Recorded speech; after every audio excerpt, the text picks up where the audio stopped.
Bonjour mes chers amis du signe du Sagittaire.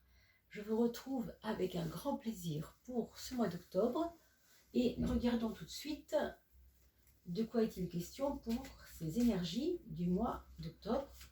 J'espère que vous allez bien.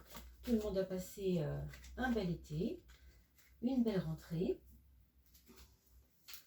et que le premier trimestre 2020 s'annonce sous les meilleurs auspices pour vous mes amis. Regardons tout de suite ce que ça donne. Merci beaucoup pour vos likes, pour vos abonnements. Je vous remercie beaucoup de participer activement à le succès de cette chaîne qui va bientôt compter 2000 internautes, 2000 abonnés. Bientôt, je pense à la fin de l'année, d'ici la fin de l'année. On n'est pas bien loin de ça déjà, grâce à vous d'ailleurs. Il y en a une qui s'est peut-être mise à l'envers, ce qui n'est pas habituel, mais c'est pas sûr. Alors on verra, si elle sort, c'est que on en tirera les conclusions qu'il faut. Je travaille très peu avec les cartes à l'envers, mais quand elles sortent comme ça, ça peut être important. Ou pas, cela dépend du contexte du tirage. Alors vous savez que je travaille avec les 12 maisons astrologiques. Et bien sûr, on parle beaucoup aussi de numérologie de temps en temps dans ce tarot. Parce que moi, je ne peux pas dissocier la numérologie du tarot. C'est de toute façon lié aux chiffres, au nombre. Et ça a forcément un sens caché, numérologique et le tarot. Forcément.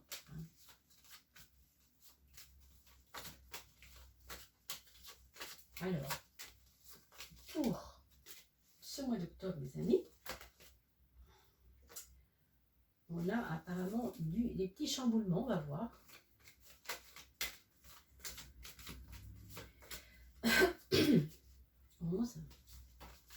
Et 12. On va prendre une 13e carte, vous savez, pour la carte de synthèse.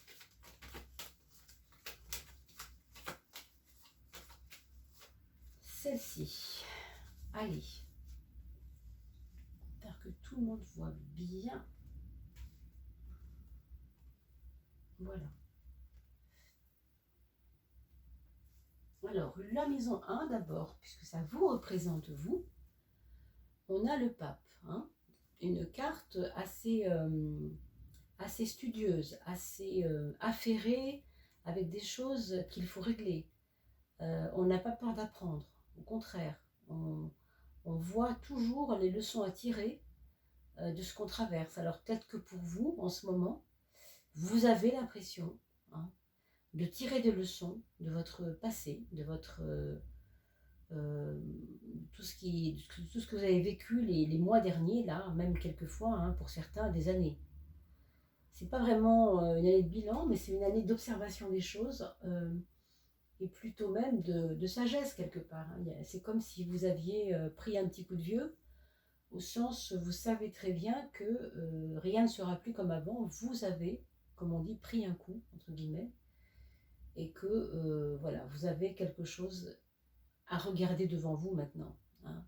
Il y a une vision du futur, il y a quelque chose aussi, mais c'est marrant, c'est lié au passé, au futur, c'est lié à quelque chose qui a à voir avec ça.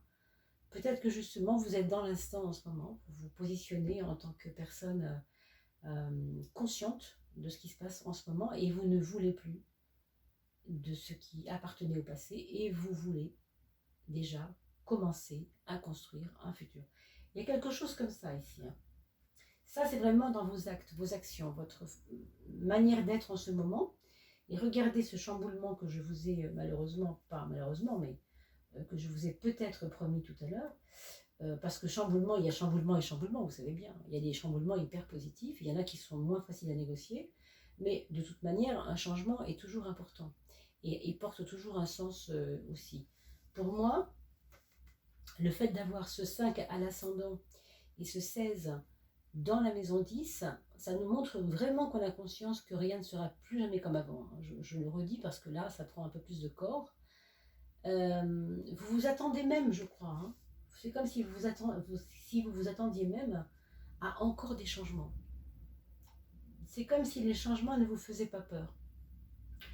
Et peut-être même que vous allez vous-même, comment dire, susciter, générer le changement par rapport à des façons d'être avec les autres. Pour certains, c'est un peu comme un ras-le-bol, vous voyez, c'est un petit peu comme un ras-le-bol de quelque chose qui, bah, ou bien qui vous colle à la peau, ou bien qui doit, voilà, qui doit s'évaporer, disparaître, parce que pour vous, c'est pas forcément utile. Donc oui, c'est une forme de révolution du moment en ce moment pour vous. Alors on sait qu'avec le Sagittaire, on a souvent affaire à des gens idéalistes, hein. Et là, là, les idéaux sont remis sur la sellette. On ne sait pas trop où ça va, hein. C'est un petit peu inconfortable pour certains d'entre vous. Ça peut être particulier à vivre quand même. On va regarder ce que ça donne au niveau de la 6. On a la justice, la 6, hein. Donc surveillez vos reins, buvez beaucoup d'eau et dormez bien, mes amis, hein. C'est un conseil. Parce que là, vous aurez besoin de votre énergie. Avec la 6, on vous demande de vous concentrer. On vous demande de de pas vous évaporer, justement, ici, hein. Il y a un côté je m'évapore. Et ici, on vous demande, au contraire, de penser à vous concentrer quelquefois, à ne pas vous perdre. C'est par rapport à votre santé, si vous voulez. Vous ne pouvez pas vous dilapider comme ça. L'énergie doit être récupérée. Ici, on a l'impression on vous invite, hein, les cartes vous invitent à faire attention à cela, à mieux gérer vos énergies. Pour certains d'entre vous, bien sûr, la justice, ça va toujours évoquer, encore une fois, on le dit souvent, mais tout ce qui est administratif, juridique, comptabilité, toutes ces choses, un peu de tracasserie administrative, ça se passe dans le monde du travail. Alors, ça veut dire aussi que pour certains d'entre vous, il peut y avoir votre employeur, l'entreprise en question, qui va recevoir peut-être vous savez comment ça s'appelle, un contrôle fiscal. Alors, il peut y avoir suite à ça des embêtements. Vous verrez bien, mes amis, hein. Je compte sur vos commentaires, hein, d'ailleurs, pour aiguiller un petit peu les choses, pour voir comment vous traversez ce tirage, comment ça vous parle.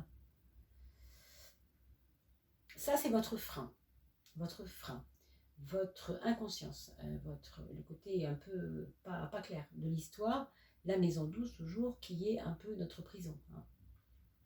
Nos échecs, tout ce qu'on gère mal, tout ce qu'on a du mal à négocier. On a la tempérance. C'est peut-être que vous manquez de souplesse en ce moment, que vous pourriez éventuellement manquer de souplesse avec vos collaborateurs, avec votre famille. Vous êtes tellement dans une espèce une approche droite, si vous voulez, des choses. Vous avez l'impression que là, on est à la croisée des chemins, donc vous ne voulez pas vous permettre d'erreur en même temps, même si vous apprenez beaucoup de la vie. Et du coup, comme vous ne voulez pas vous permettre d'erreur, vous risquez de manquer de souplesse avec les autres, parce que eux doivent vous comprendre, absolument, absolument. C'est pas toujours facile, hein. Chacun a son histoire. Donc soyez un petit peu plus souple peut-être au niveau de votre entourage. On va regarder la maison 7, ça c'est la maison de la relation aux autres. Et effectivement, on a une carte qui est assez exigeante sur la qualité des choses. Donc c'est peut-être vous qui êtes exigeant avec vos amis. Est-ce que c'est vos amis qui sont exigeants et qui vous trouvent un peu trop changeant, un peu trop, comment dire, un peu trop déterminé par rapport à comme vous étiez avant? Est-ce que vous n'étiez pas trop désinvolte avant et maintenant un peu plus déterminé? Du coup, ça les perturbe parce qu'ils ne vous connaissaient pas comme ça. D'accord? Ça peut être ça. Mais il y a vraiment une exigence aussi de la part des autres, sur vous et de vous, vis-à-vis des autres. Les projets, mes amis. Alors, on a des projets ici amoureux pour certains. On verra, on verra. Ça peut se passer octobre, ça peut se passer fin octobre, ça peut se passer au cours d'octobre. Des projets amoureux parce qu'il y a une passion naissante. Si ce n'est pas des projets amoureux pour certaines autres personnes, ça pourrait être un projet très très très très très important qui vous tient beaucoup à cœur et qui vous prend, comment on dit, vous prend beaucoup de temps, qui vous prend la tête même des fois, hein, parce que vous y tenez beaucoup, vous êtes très accroché à ça, et que la clé, ce serait de mettre un petit peu d'ordre là-dedans, hein, parce que la passion dans tous les sens, plus une maison de 10 un peu comme ça, un peu éparpillée, bon, méfiance quand même, à ce niveau-là. Regardons la 5, la maison des amours. La maison des amours, on a l'une qui est plutôt passive. On a à la fois le côté cocon avec l'autre. Hein, si vous avez un petit chéri près de vous, il se peut que ce soit un peu une période un peu cocon, une période où on se replie un peu l'un vers l'autre. On a envie d'intériorité, on n'a pas envie d'aller faire les fous à l'extérieur. Bon, ça va bien avec l'automne. Hein, c'est assez, ça peut être hyper romantique pour certains, des escapades à deux, des choses émotionnelles, aller voir un film qui fait du bien, aller voir des choses qui font du bien, penser à l'autre. Hein. Et puis, pour certains autres, il peut y avoir quelquefois dans le couple, si toujours on parle d'un couple ici, si vous êtes en couple du moins, euh, des incompréhensions justement et des revanches, des blessures, voilà, des choses qu'on n'a pas digérées de l'autre, des blessures faites par quelqu'un de maladroit. Ça, c'est possible. Hein, si vous êtes tout seul, alors ça augure simplement un passage de, on va dire, pour soi, un passage où on est un peu plus tourné vers soi, on n'est pas forcément tourné vers l'autre. Et puis à un autre niveau, on peut être attiré par le monde des femmes, tout simplement, hein, avec une carte comme celle-ci. Ensuite, on a pour la maison 2, la maison de l'argent, la maison de la matière, la force. La force, c'est toujours quelque chose qui vous pousse, qui vous oblige, qui vous donne à conquérir un peu les choses. Donc là, il y a une vraie volonté d'améliorer son système financier, son secteur financier. Donc, pour certains, ça va être de la prospection d'emploi très, très, très virulente, surtout si l'entreprise ne va pas bien. Ici, on a vu tout à l'heure. Pour d'autres, c'est vraiment, vraiment, vraiment, on se casse la tête pour essayer de voir comment on pourrait gagner de l'argent un petit peu plus. Et on a des idées, je pense même. Hein. On a des idées. Sauf que au niveau des résultats, il ne faudra pas attendre des résultats hyper rapides. Ce ne sera pas du rapide. Ça, il faut quand même le savoir. Ici, ça se sent. Hein. Il y a une lenteur, il y a une conscience que c'est long, il y a quelque chose. On fait les choses, on y va, mais on sait que ça ne va pas être rapide. Okay. Alors, maison 3, on a le mental qui reçoit la carte du monde. La carte du monde qui vous dit que vous avez beaucoup d'idées, vous fourmillez d'idées, vous avez peut-être des projets, je pense. On parlait de passion pour les projets tout à l'heure, mais il y a des projets qui peuvent encore naître là, parce que vous avez un mental très ouvert. C'est peut-être pour ça qu'il y a un éparpillement, on a vu tout à l'heure. Hein. Bon, veillez aussi à ça, hein, je l'ai redit tout à l'heure, mais si vous ne vous souvenez pas ce que j'ai dit au début, revoyez la vidéo une deuxième fois, ça peut vous aider à comprendre mieux pourquoi je vous parle de ça maintenant et d'éparpillement. C'est un peu la carte de la confiance en la vie en général. Donc on est ouvert, on est à l'affût, on observe ce qui se passe et on prend les bonnes opportunités au moment où elles arrivent. Et ça fait du bien aussi sur le point de vue moral. Hein. Ici, il y a un moral qui revient. D'ailleurs, regardez avec l'impératrice, non seulement on a un moral qui revient, on a un moral qui va reprendre sa place pendant ce mois d'octobre. Peut-être pas au début, on a vu un peu que c'était compliqué au début, mais ça revient, hein, ça revient. Parce que aussi, on a conscience de ses propres capacités. Et on se sent prêt. On se sent prêt même à administrer les choses nous-mêmes, à devenir nous-mêmes quelqu'un qui va décider. Donc, c'est intéressant. Regardons la 4. La 4, c'est votre foyer. Quand on parle de foyer, on parle de chaleur, ça tombe bien, c'est le soleil. Le soleil, ça vous donne de la joie. Au foyer, il y a des personnes qui vont vous manifester beaucoup de chaleur, beaucoup de sympathie, peut-être des projets aussi à plusieurs dans votre foyer, c'est possible. Hein. Ça peut s'enrichir d'amis, des amis, des amis de la famille, si vous voulez, autour de vous, quoi. Voilà mes amis pour votre mois d'octobre. On va regarder la synthèse. Malgré tout, on a une papesse qui nous demande quand même de travailler à l'intérieur de nous. Rappelez-vous, hein, on avait dit au début, on sait ce qu'on a vécu. On est comme un grand sage. On voit, on est visionnaire, on voit un peu dans le futur ce qui pourrait arriver, qui va changer, qui est obligatoirement changeant. Et pour autant, vous avez une stoïcité ici avec la papesse, quelque chose qui vous tient tranquille. Donc, malgré tout ce qu'on a dit, vous avez en synthèse quelque chose qui vous fait avoir confiance quelque part. Hein, donc, c'est quand même très important. Alors, on va regarder la première personne de vos enfants, votre premier enfant.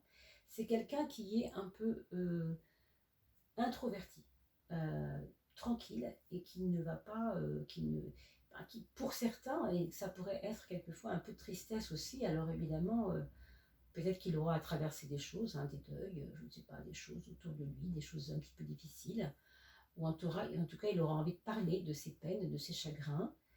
C'est aussi quelqu'un qui peut être très créatif.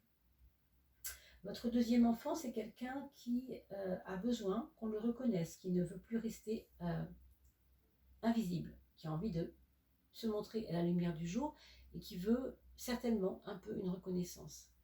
Donc veillez à ça aussi, peut-être ne le laissez pas trop au bord de la route, hein, au sens figuré bien sûr, parce que il a besoin qu'on soit là pour reconnaître ses qualités, hein, quelque chose comme ça. Le troisième enfant, c'est quelqu'un qui est prêt pour un nouveau chemin, qui se situe dans une préparation là, de quelque chose, ou bien il a commencé une nouvelle école, alors l'école d'infirmière, je sais pas, des choses comme ça, quelque chose qui montre bien qu'il est passé à l'acte quelque part. Et le quatrième enfant, on aura là quelqu'un qui va peut-être sortir de ses gonds par rapport à une bataille qu'il a à livrer. Bon, ça peut être, si c'est un jeune, ça peut être scolaire, ça peut être un adulte qui décide tout simplement d'être entendu, qui tape un peu du poing sur la table, si vous voulez. Hein. À surveiller l'aspect gynécologique, ou en tout cas l'aspect des sphères sexuelles autour de ça, à surveiller pour lui en tout cas, homme ou femme évidemment, tout ce qui est autour de la sexualité. Hein. Gérer les choses pour qu'il n'y ait pas de problème, d'infection, des choses comme ça. Voilà mes amis, j'espère que j'ai pu répondre à vos attentes. N'oubliez pas que cela reste un tirage général. Si vous voulez en savoir un petit peu plus, bien évidemment, je suis disponible par email. Vous pouvez m'envoyer un email, je vous réponds dès que possible. Je vous dis à très très vite. Passez un agréable mois d'octobre. On va se retrouver pour la coupe de feu dans quelques temps, puisque je mets en ligne la coupe de feu dès le 20-25 du mois d'octobre. Et ensuite, on se retrouve pour le mois de novembre. À bientôt, portez-vous bien mes amis.